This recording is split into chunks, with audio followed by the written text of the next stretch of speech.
Hello, everyone, and welcome back to The Letter, where we've had to make a decision about whether or not to keep flirting. Like how this works is that we can pause and then we debate. It's a very spirited debate. Yes. This one didn't take 2 days. No, but it still required a notebook with pros and cons of why we should flirt and then not flirt. Yeah, there were equations, but... we decided to be ethical and stop it. I'll stop if it makes you uncomfortable, sweetie. Mostly because we're worried about, Draco Malfoy and his iron fist. Oh, that actually got us points. Okay, so that's good. Because it seems like like I said, that opens up scenes, which I would really like to see as much as possible. Sorry. No, I should be the one apologizing. Why, you're a shy one, aren't you, big guy? It's not that, but... You're married. There we go. There we go. He gestures to the ring on my finger and lets the fact of the matter hang heavily between us. Being told implicitly that I am too forward is not a common occurrence. I think I'm more stunned at the fact that he pointed it out rather than, well, being rejected. Not that anything is going to happen between us in the first place. It was just going to be some harmless flirting, right? So, you've never had a girlfriend? People get beat up for harmless flirting? No. No people boyfriend with iron either. fists?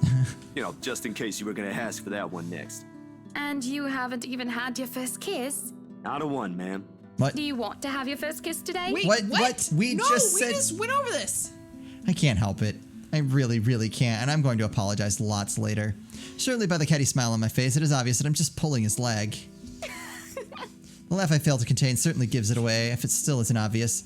But still, he lights up in embarrassment, stammering and sputtering objections. We're not even You're going to married, meet the murder chick. and this will be extremely unprofessional. What? Her husband's literally going to murder him. You silly. I feel like that choice was almost pointless. Oh, Johans! No, what? No. Don't call your butler. She's Hannah. That would be for the better. I don't think his husband would appreciate it if I made him kiss another man. I do not think you can hear What us is from with here you and either. infidelity? But it is hard to think you're not taken, Zachary. Why, whoever becomes your girlfriend will be so lucky to have you. You can cook and take wonderful photographs, wonderful meals and wonderful memories. I can play guitar too. You can? Oh my. Wonderful serenades as well then. Perhaps I can find a young lady who deserves a fine, strapping young gentleman like yourself. Let's not get carried away. Besides, There's a nice I gotta be strapping going. lady in the house. It's getting late and I got someplace else to be. A shame. I will be expecting you again soon, I hope. For a copy of my photographs, yes? Of course. I'll even deliver them personally. Just... don't try to make me kiss your butler when I drop by. That is the quote for this episode. She is going to make you kiss one of her 50 fire ants. Yeah. As fate would have it, the very moment the words leave his mouth, Johannes comes out of the house. Judging by the slight raise of his brows, he has heard only the tail end of the sentence. There shall be no kissing of any butlers under this roof. Danke. You're not under a roof, are you, Hansi? To my amusement, he takes a step back, safely placing him within the threshold of the foyer and under the roof of the house. And just as ever, he is quick to return with the sardonic reply. I am now. As I was saying, madam, it's about time for supper. Will I be needing to set an extra place at the table? Oh, what? No, I was just leaving, actually. So, you have a good night, Hannah, and you too, Hansi. It was nice to meet you, Zach, honey. You have a safe trip. He nods and the grin on his face as we say goodbye is the sweetest that I have ever seen. I linger, looking out for him with his relatively tiny bicycle, backpack safely secured in the basket by the front, and suitcase hooked to the back. I watched as he went down the path back to Anselm Village until he is nothing more than a blip on the horizon. I cannot help the small smile on my face as I go inside for supper. Entering the dining hall causes me so much confusion. It is dark. For a moment, I thought the electric work is not up to par, but that clearly is not the case as every other room is bright with artificial light. Finding the light switch is a monumental task considering the size and my unfamiliarity with the room. To make matters worse, the darkness grants the room a different atmosphere, eerie and frightening. It takes longer than I thought to find the switch, something that will have to be rectified later on. My skin starts to prickle and there's a distinct feeling of being watched. It unsettles me and only spurs me on in my search. And when I do open the lights, there's a hiss. I'll turn the lights down, woman. Oh God, are you drunk? Oh my God. There at the end of the hall is my beloved husband with his face in one hand and glass in the other. Is he drinking poison? That's what it looks like. Perhaps I can let it go if it's only one glass of wine. Oh, I don't think this is one glass of wine. However, I can feel myself go livid after seeing the toxic green liquid gleam mockingly at me. Luke, what? Are you drinking absinthe? There we go. You know what the doctor said. Absinthe, Luke. Are you actively trying to kill yourself? Because if you are, we can just hit you with a bloody car. Honeybee, Buttercup, not too loud, please. Besides, it's Lelouch, not too strong. Just hair of the dog that bit me. Helps with the hangover, dearest. You drank? When? This morning, love. Don't be mad. I just needed a few drinks, having to deal with those simpletons. He needs whatever the British version of Alcohol Anonymous is. And maybe I had one too much. You don't see me The, whinging like, about you two-step leaving me to program. handle them on my own. See I had alcohol to attend pitch. the photo shoot and interview with Luxury Living. You know that. Let's not make this about me, Luke. This is about you and your drinking problem and... Oh, I don't know, Hannah, darling. What if my drinking problem, as you like to call it, is linked to you? Ooh, You were back. doing so well. So well. Sorry, holding her If hair we while think puking. about it that way, this discussion is about you. That was pretty mean of you, leaving me alone to do all the work like that. You can't use the interview as an excuse either, honey. To be fair, she was flirting with another guy. Well, I was informed the moment your little interview was done. So, what was it then, What were you doing? I feel I like have we a don't lie. Yeah, I was gonna say I was with Zachary. I was talking with Zachary, Probably cost the us. I mean, photographer for Luxury Living. I have no reason to tell lies. It's not like I'm guilty of anything. But as Luke's expression turns, he makes me feel like I actually am to blame for something. He has a way of making me laid bare with just a look. That had really struck me when we first met years ago. That giant Negro? Wow. You were having a secret meeting behind my back and it was with him? What are you implying? I'm implying nothing. I'm just yeah, you were. worried. You know better than to trust those media types, Buttercup. He must have been really friendly to occupy your time like that. But all he's looking for is his next big headline. He's a photographer for an interior design magazine. Doesn't matter. You let one little thing slip, one wrong move, and it'll blow up in the telly in the morning. He's not wrong. It's completely Mostly irrelevant. it's gonna be about crazy socialite asked me to kiss her gay butler, who's married. Someone think Poor of it. Hansy. Yeah. He'll go to his journalist friends to gossip and make a quick quid. His eyes were the first thing I noticed about him. They were like nature, the grass and the trees, wonderful and breathtaking. Now as I look at him, they're nothing but the same shade of green as the bloody damn drink in his hand. He was a perfect gentleman, Luke. I can't say the same for you as of recent. Excuse me again? We're talking about you, Hannah. No. I am pretty sure we were talking about you and your drinking problem, Luke, right? This is where I wonder if we had made the right choice the first time. If, like, these scenes wouldn't have played out. Hangover forgotten during the course of this little spat, the man jumps to his feet and seethes. Iron Fist. It looks like he's barely stopping himself from throwing the nearest thing he can find. Oh, it is There we go. not a problem. With I can absence, on the stop other whenever hand. I want. And even if it was, I think you can very well stay out of it, as it only affects my own kidneys or liver or whatever the bloody hell that shite pollutes. God. Whatever aftermath that occurs because of your little chit-chat with the Negro affects the both of us, however. Look, Luke. Nothing will happen. You have to relax. It was just a friendly chat. Well, now I think I'm Oh, getting God. jealous. Or I would be if it weren't for this damn headache. Maybe you should drink more. Maybe. Wait. Supper spent in silence with nothing but the occasional sound of silverware. A grand feast has been served, well, grander than usual anyway, most likely due to Luke's complaints of stress. A platter of native oysters for starters, and a tranche of turbot with purple sprouting broccoli, lemon capers, and anchovy sauce for mains. What? There That are so makes many words me in there that I'm like, I want don't to know what they puke. are. All of that right there, I want to throw up.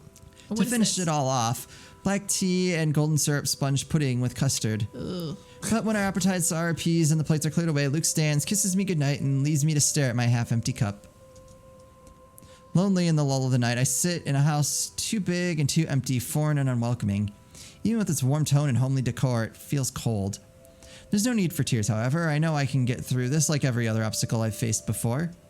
This is a minor setback in what I hope will be a long and happy life. To remind myself that this place is for Luke and for our future children fills me with a renewed vigor. Besides, it looks like someone is having a cry already. Oh, God. All right. Oh, The God. wailing is far away and muffled. Yet at the same time, it shakes me to my very core as I hear it. As if the suffering is just standing right beside me. God, no. Hearing it sends a chill down my spine and makes my skin prickle with goosebumps. Who is that? Why would you go seek it out? Go find your drunk husband. Because you hear crying and you're like, who is in my house? Curiosity sinks in as I follow the sorrowful sound into the kitchen and into the wine cellar hatch. Hello? Is anybody down there? I hate this so much. I am curious and concerned, but there's no way I'm going down into a dark and humid underground. Thank you. I'm not as enthusiastic as Luke, who considers himself quite the connoisseur. However, I also cannot bring myself to go to bed with this racket going on. If it is one of the household help, they will surely need some talking. After all, this wouldn't be the first time I've gone and found one of the maids sobbing their eyes out over one thing or another. As professional as their staff are, they are still human. More often than not, it is either Johannes or I'd calm them down, or I who'd calm them down, who'd help them figure out how to go on about things. Unfortunately, I am not in high spirits right now, so I'm not as wholly benevolent. So I don't want to open the hatch. Then call them out. I don't want to open the hatch. Oh my god. I feel like open the hatch might actually be the right answer because I feel like they're going to think no one in their right mind is going to open that stupid hatch. God, I hate this so much. I knock 3 times. Waiting for any sort of reply yields me no results, and I've already touched the floor hatch far too many times than what I'd like. I take a deep breath before reaching out again to whoever's inside. I've learned from experience that people respond better to kindness than threats. Shouting angrily would not help in coaxing them out. You in the cellar. Do come out. No. No, We don't come want out. Luke Stay there. waking up and finding you in there, do we? That man would go ballistic thinking someone was trying to steal his precious wine.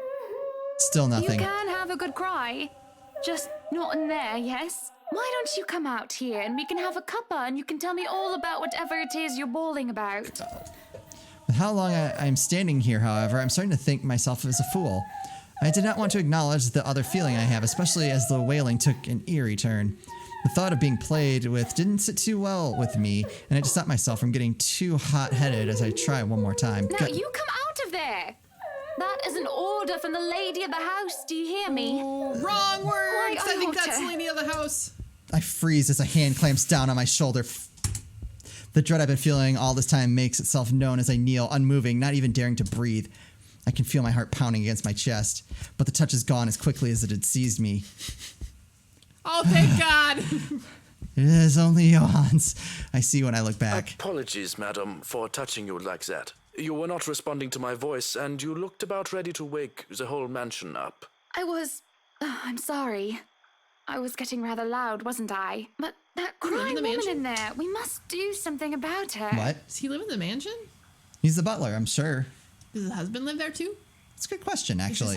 Is his husband the one crying in the wine cellar right now? Because I don't Hannah know. tried to make him kiss Zach. Yeah, pretty much. He grows silent for a moment and just looks concerned. At least I'd like to interpret it as concern, given how stoic our head butler usually is.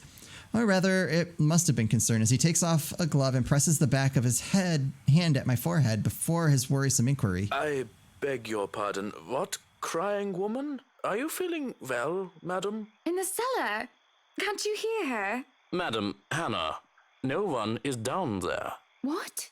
The cellar is locked. Only Luke and I have duplicates of the keys. Nobody is down there. I stare at him in disbelief, but when I listen once more, I hear no crying. Tugging at the hatch for good measure prove his words to be true, too. The thing won't budge unless I had a key, short of using power tools on it. Perhaps it is time for you to go to bed, madam. You are simply tired and hearing things, a perfectly normal human experience. But if you are still experiencing auditory hallucinations in the morning, you are free to consult with me. There's a cold feeling in the pit of my stomach as he helps me up to my feet. What he says makes sense, and who am I to question someone who used to be a doctor? Oh. I'm just tired, that's it. A long day of moving, the interview, dealing with Luke, that has all drained me of any proper sense. Yes, I suppose you're right. I just need some sleep, that's all. Of course I'm right. Go on then. Gute Nacht. Good night, Johannes. Good night, house. It's just fatigue. That's what I keep telling myself, although I can't ignore the strange feeling in my gut. Either there's something wrong with this house or there's something wrong with my head. Sleep will be elusive tonight. Luke is already gone by the time I rise. There isn't even a single hide nor hair of him to be found, and trying to call him on his mobile is a bust, as it only goes straight to his voicemail. That's twice in a row he's gone on me. And for him to disappear today of all days is every bit upsetting because of what's to come. The morning is once again filled with a whirlwind of activity. Fortunately, I am much more refreshed as I took a break from my responsibilities. I haven't the faintest clue where Luke was yesterday. Today is going to be a busy day, although unlike Wednesday, the master of the house isn't here right now, absent once again from his duties. Hopefully he'll be back in time for the party. This is our house after all. A grand housewarming party for the wonderful Wright Mansion. Every person of importance from Luxborn is invited, and there will be a few guests flying in as well. Of course, there will be some people from the media, along with friends and acquaintances who are made no less important, regardless of their status in society. Marianne and I discussed business and last-minute touches to the house before finalizing everything. Not that there's much change from our original plans. Bar any huge additions to the property itself, the mansion is nearly 100% complete. You have certainly exceeded expectations, Marianne. Everything looks so marvelous, and in such a short time, too. Well, I can't take all of the credit. People have certainly been enthusiastic about the idea of working on the Wright mansion. There Why would won't they be any more enthusiastic? They're problems gonna die unless in a couch. Mr. Wright has any more objections about the second bedroom. Luke and I had a small tiff about making the second bedroom into a child's playroom, which I insisted is completely practical. In the end, he had to acquiesce. He had to acquiesce. I didn't give him any choice in the matter. I even bought this wonderful wooden crib from an antique store yesterday, including some toys, just in case anyone brings their baby, of course. Besides, we have little need for actual guest rooms. We hardly have guests who spend the night. If we absolutely have to, we often choose to foot the bill for their visit on one of our hotels instead, always at Luke's own insistence. And on the off chance that we actually let someone stay, the bedroom in the opposite wing is still up to the task. No. We proceed with that room as planned. I already agreed to him having his greenhouse and his vineyard and his stables. He may as well let me have this one thing. I mean, you said no trade. to the helipad. Yeah. So, I mean, I think you're being unreasonable. No, I did not agree to giving him a helipad. All right, then. Well, do we have any other concerns? Anything we need to put on our agenda before the party commences? No, I don't think so. I don't trust this party. Not unless Luke has anything else to say. Is he around then? It'd be best if we can note down his requests right away, considering the scope of his usual ones. Around? No. Where is he? Who knows where? I don't. No, he's not around. She didn't have to point out the obvious now, did she? Is he After dead? 7 long years, I'd already gotten used to him. Is he dead? Yeah, probably not. He should be by now. Still not, apparently. But don't you have a party? No, nothing more than to complain, to whine about how unfair it is. However, airing out one's dirty laundry is simply taboo among high society. To do so will make you a ripe target for the next dinner party chit-chat. Vultures, a lot of them, really. Or most of them, at least. They're always good ones, like Rochelle Lee. But put your trust in the wrong person and you'll find yourself eagerly picked apart. Yes. But Luke's just being a sweetie, you see. That friend he's visiting, he's having marital problems and he's just trying to cheer him up. Perhaps I am being a bit too rash, a bit too hot-headed in divulging details, but I thought myself clever with the plan to dress it up as gossip. Marianne's raised eyebrow makes me unsure whether she is interested or not. Although it does make things better if she has no interest and therefore has no hidden intent to utilize whatever I might say to her. They've been married for a long time and they've hit how do they say it? A rough patch. Are you sure you're not talking about yourself? His wife has a drinking problem and can be very neglectful. The poor thing really does his best to be a good husband. Are you sure this isn't you and just flipping the roles? Yep, that's totally what it is. But it's never enough for her. Sometimes I think it's the years. Maybe it's been so long that they've lost that romantic spark. What do you think? You were asking for my personal opinion on the matter, ma'am? Do you want me to be honest, or... Be honest. Yeah, sure. Be honest with me, Marianne. I don't need someone to sugarcoat it. Real talk achievement. How do we do? Fantastic. Oh, Go wow. on. Okay. I've Well, got good some news. fragile thing that I'm just going to break down at the slightest thing. If Luke divorces, dies in a puddle of his own vomit, or gets killed by the murder witch, we can ask Marianne out on a date. Yeah. With her cat. She hesitates, taking a sip of her coffee while I stare into my own cup of tea. The silence stretches on, and I almost believe that she will never answer my question. I suppose that I shouldn't blame her, putting her in a tight spot like this. Her hesitation is understandable, though I loathe to admit it. She simply wants this whole thing to stay professional. But then she speaks. If I'm going to be completely honest, I need to ask. This is about you and Mr. Wright, isn't it? It's my turn to hesitate now. I really didn't expect such a straightforward question. And to get to the heart of the matter, I suppose I'm not as clever as I'd like to think. Or is it really that bad that an outsider can see our little marital troubles? Surely we aren't that obvious, are we? We've put up the act of a perfect couple for years, although it hasn't always been an act. Marianne is just more keen than the average person, of course. It is a necessity to her career, and she's been working so closely with us. Yes, that's it. Suppose it is. What would you tell me? Then I tell you it's none of my business.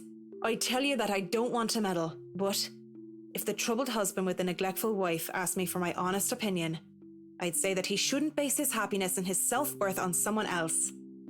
Someone who won't even give him the time of the day. Maybe he should try being independent for a while. See what it's like when he isn't trying to please someone else and doing things for himself. Everyone's supposed to be their own man or woman, right? A bit of breathing room never hurt anyone. That's just my 2 pence worth, of course. So you're saying they should divorce? Nothing as drastic as that. If they're afraid that it might lead to just that, then maybe that is what's meant to happen in the first place. We shouldn't let our fear control our lives. But it's just a short hiatus is all. Or, couples therapy? Look, I'm really not the best person to ask about relationships. So grain of salt and all that. She trails off, having said her piece, and leaves nothing but the smell of coffee and Earl Grey between us. There is a calm despite the nature of what has just been discussed. To say that her words make me start to think is an understatement. To say I'm not considering her advice is a lie. And to say that this might just be the calm before the storm is a possibility. Others have had shorter marriages, yes, but plenty have celebrated long and happy ones as well. My own parents celebrated their choral anniversary before they passed away. But 7 years? Okay, so her parents are dead, okay. 7 years isn't a whole lot of time in the grand scheme of things. It isn't a whole lot of time to see what and where our relationship can bring us. And at the same time, 7 years. Well, it hasn't been entirely made up of unhappy years, has it? It won't last forever. It's not supposed to anyway. Well, his liver's gonna give out anyway, so you're good. Right, your marriage just has to outlast his liver. I just dread the thought of that it might last for a very long time. I dread the thought that these small spats, these little disagreements will turn into an all-out resentment. The idea that we will grow to hate each other with every fiber of our being scares me. I can't even pinpoint the exact moment when our blissful union turns sour. We can get through this though, right? I know that I still do love him, and I feel that there is still a part of him that loves me in return. We just need to get our heads together and talk it out. Surely he will see some sense. Just get him drunk. There's a cough before Marianne clears her throat. I must have been quiet too long. I move to apologize when she stands up. We both end up on our feet, unsure of how to proceed. Some sort of odd, awkward shuffle occurs as we decide whether to sit back down or not. I really should handle what's left of the work. You won't be attending the party? Oh, you really must, Marianne. I'll try to stay and chat. Maybe grab a few bites and a drink, but I can't be around for the entirety of the event. My apologies. Busy, busy, busy. You must stay a while. I'd love for you to meet some of my friends, and they're ever so excited to meet you. You need to say hello to the Lees, at least. If it wasn't for them, I'd never even heard of you. We'll see. So, if I can be excused? Certainly. She's like, You'll have to excuse me as well. Internet, Hannah. I must attend to the party before any early birds We arrive. can try to find her some online friends. there we go. Because, believe me, they will throw a fuss if things aren't ready, even when they're not supposed to be here until an hour later. Heard of MMOs? Yes, it's a good way to start. The scene outside the parlor is a great organized mess. Aside from our own household help, we hired the service of the temp agency, which provides staff for Wright Enterprises in the hospitality sector. Even our very skilled staff cannot undertake a party of this size on their own. Waiters, busboys, hostesses, and their staff captains move about in droves, carrying crockery and serveware good for several dozen people, and then some. Chefs and bartenders tail after Johans, looking like scared little children as he escorts them through the kitchen and into the wine cellar. Oh, crap. No wine cellar! To peruse the stock, to select what can be served at the party and what can be used for cooking. Well, we have a lot to do, and I believe we did not hire snails. Ooh. Snails are for the dishes. Ugh. A string quartet readies up to play for the evening, tuning their instruments as they fill the air with idle chatter.